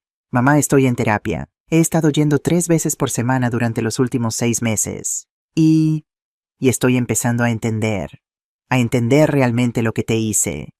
¿Qué entiendes exactamente? Que te usé, que te vi como un recurso, no como una persona. Que tomé tu amor incondicional y lo exploté hasta que no quedó nada. Que fui un hijo horrible. Hay lágrimas en su voz. Pero he escuchado lágrimas antes. He escuchado disculpas antes. ¿Y qué has hecho al respecto?, pregunto. He empezado a hacer voluntariado en un centro para personas mayores, ayudando con reparaciones, haciendo compañía. Mi terapeuta dice que es parte de mi proceso de restitución, no solo contigo, sino con todas las personas mayores que la sociedad devalúa. También he estado pagando la restitución. 1,000 cada mes. Sé que son 50,000 en total y que me va a tomar años, pero lo voy a hacer. Todo. Y leí tu libro. Lo leí 3 veces. Cada vez que lo leo encuentro otra manera en que te lastimé. Otra cosa que no vi en el momento. ¿Por qué me llamas ahora, Javier? Porque mi terapeuta dice que estoy listo. Listo para tener una conversación real contigo si tú quieres. No para pedirte que vuelvas a ser mi madre como antes. Esa relación murió. Lo entiendo. Pero quizás Quizás podamos construir algo nuevo, algo basado en respeto, no en tu sacrificio. Pero si me dices que no, si me dices que nunca quieres volver a hablar conmigo, lo aceptaré. Porque lo merezco. Merezco perder a la mejor madre del mundo porque no supe valorarla cuando la tenía. Miro el mar, las olas rompiendo contra la playa, el sol comenzando a descender hacia el horizonte. Pienso en la mujer que era hace un año, asustada, pequeña, desesperada por amor. Y pienso en la mujer que soy ahora, fuerte, completa, capaz de amar sin perderse a sí misma. Javier, digo, finalmente no sé si podemos tener una relación. No sé si alguna vez podré confiar en ti de nuevo, pero estoy dispuesta a tener una conversación. Una conversación donde ambos somos adultos que se respetan, no madre e hijo, donde uno da y el otro toma. Gracias, mamá. Eso es más de lo que merezco. No me llames mamá todavía. Llámame Catalina. Si ganamos el derecho a ser madre e hijo nuevamente será porque lo construimos desde cero, no porque la biología lo dicte. Entiendo. Catalina, podemos tomar un café cuando tú quieras, donde tú quieras, en tus términos. Te llamaré, digo, cuando esté lista. Y cuelgo. Mateo me toma la mano. ¿Cómo te sientes? No lo sé. Triste, esperanzada, asustada, todo al mismo tiempo. Eso es normal. El perdón, si viene, es un proceso, no un evento único. ¿Crees que estoy cometiendo un error al siquiera considerar hablar con él? Creo que eres una mujer sabia que sabe que puede explorar la posibilidad de reconciliación sin comprometer los límites que has establecido. No estás regresando a la Catalina vieja. Estás permitiendo que la nueva Catalina decida si hay espacio en su vida para una nueva relación con su hijo. Tiene razón, por supuesto. Esa noche escribo en mi diario algo que comencé a hacer después de la terapia que empecé hace 6 meses. Querido diario, hoy Javier me llamó, y por primera vez en nuestra relación de 40 años, sentí que estaba hablando con un adulto que me respeta, no con un niño que me necesita. No sé qué pasará, no sé si podremos reconstruir algo, pero sé esto: cualquier relación que tengamos en el futuro será en mis términos. Y si él no puede aceptar esos términos, entonces estaré bien. Porque finalmente aprendí que estar sola es mejor que estar con alguien que te hace sentir sola. Es abril. Estoy en una galería de arte pequeña pero elegante en el barrio gótico de Barcelona. En las paredes cuelgan 20 de mis acuarelas. La exposición se titula Renacimiento a los 70. Mateo está a mi lado orgulloso como un padre en la graduación de su hija. Mercedes está hablando con un crítico de arte de la vanguardia. Elena está aquí con su esposa, y en la esquina mirando mis pinturas con una mezcla de asombro y tristeza está Javier. Hemos estado teniendo café una vez al mes durante el último año. Conversaciones cuidadosas, conversaciones donde ambos pesamos nuestras palabras, conversaciones que lentamente, muy lentamente están construyendo algo nuevo. No es la relación madre-hijo que teníamos antes. Nunca lo será. Esa relación murió en la capilla de Montserrat. Esto es algo diferente. 2 adultos que comparten ADN y un pasado doloroso intentando ver si pueden compartir un futuro basado en respeto mutuo. Algunos días creo que es posible. Otros días no estoy segura. Pero lo que sí sé es esto: mi felicidad ya no depende de él. Mi valor ya no está determinado por si me ama o me necesita. Soy Catalina Romero. Tengo 70 años. Soy autora bestseller. Soy artista. Soy activista contra el abuso de ancianos. Soy compañera de Mateo. Soy amiga de Mercedes. Y sobre todo, finalmente, después de 70 años, soy mía. Javier se acerca nerviosamente. Catalina, tus pinturas son hermosas. No sabía que tenías este talento. Yo tampoco, respondo. Resulta que cuando dejas de vivir para otros, descubres partes de ti misma que ni siquiera sabías que existían. He estado yendo a terapia, regularmente. Como prometí. Lo sé. Tu terapeuta me llamó. Dice que estás haciendo un trabajo real. ¿Hablas con mi terapeuta? Me pidió permiso para consultarme sobre tu progreso. Dije que sí, siempre y cuando fuera opcional para mí, no una obligación. Javier asiente procesando esto. Todo es diferente ahora, ¿verdad? Tú eres diferente. Sí. ¿Eso te molesta? No. Me asusta un poco. Pero también me hace admirarte. Desearía haber visto esto antes. Desearía haber conocido a esta Catalina cuando todavía tenía el privilegio de llamarte mamá. Tal vez digo suavemente esta Catalina solo pudo existir después de que la otra Catalina fuera destruida. Tal vez necesitaba tocar fondo para poder volver a subir. Eso me hace el villano de tu historia de origen. Sonrío a pesar de mí misma. No, tú eres el catalizador. Pero el héroe siempre he sido yo. Una mujer mayor se acerca a nosotros. Disculpe, ¿es usted Catalina Romero, la autora de Nunca es tarde? Sí, soy yo. Solo quería agradecerle. Su libro me dio el coraje de confrontar a mi hijo sobre su abuso financiero. Ahora por primera vez en 10 años tengo el control de mi propio dinero. Así que gracias. Gracias por mostrarme que está bien poner límites. Me abraza con lágrimas en los ojos y se va. Javier me mira. Eso pasa a menudo, ¿verdad? Gente agradeciéndote. Sí. Mi historia les dio permiso para contar las suyas. Catalina, yo... Algún día podrás perdonarme completamente. Miro a este hombre. Mi hijo biológico. Un extraño que estoy conociendo de nuevo. No lo sé, Javier. El perdón no es un interruptor que puedes encender. Es un proceso. Algunos días te he perdonado. Otros días todavía estoy enojada. Y ambas cosas están bien. Y algún día podré volver a llamarte mamá. Pienso en esa palabra. Mamá. Una palabra que llevé durante 40 años como una insignia de honor. Una palabra que también fue mi prisión. Tal vez digo finalmente, pero si ese día llega será porque lo ganaste, no porque lo heredaste. ¿Entiendes la diferencia? Sí, y estoy dispuesto a trabajar para ganarlo, el tiempo que sea necesario. Lo miro a los ojos y veo algo que nunca había visto antes: humildad genuina, responsabilidad, respeto. Tal vez, solo tal vez, hay esperanza.